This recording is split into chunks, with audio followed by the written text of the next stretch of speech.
আসসালামু আলাইকুম। পাকিস্তানের বিপক্ষে দ্বিতীয় ওয়ানডে ম্যাচে সেঞ্চুরি মিস করে দলের হার দেখলেন হেনরিক ক্লাসেন। যেখানে তিনি দুর্দান্ত ব্যাট করেছিলেন, বাকি সবাই যখন ব্যর্থ, তিনি ছিলেন একাই দলকে টেনে নিয়ে যাচ্ছিলেন হেনরিক ক্লাসেন।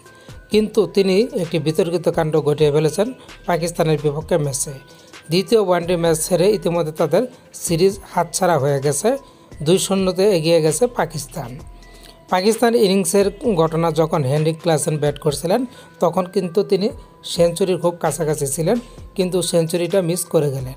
হেনরিক ক্লাসেন যখন ব্যাট করছিলেন তখন পাকিস্তানি বোলার হারিস রৌফের সাথে তার কথা কাটাকাটি হয়। এরপরে আবারও কথা কাটাকাটি হয় মোহাম্মদ রিজওয়ানের সাথে। এক পর্যায়ে বাবর আজম গিয়ে হেনরিক ক্লাসেন সহ সকলকে শান্ত করার চেষ্টা করেন, কিন্তু তখন এক অদ্ভুত কাণ্ড ঘটিয়ে ফেলেছেন হেনরিক ক্লাসেন, যেখানে তার দল 78 রানে হেরে ইতিমধ্যে সিরিজ হার নিশ্চিত করে ফেলেছে।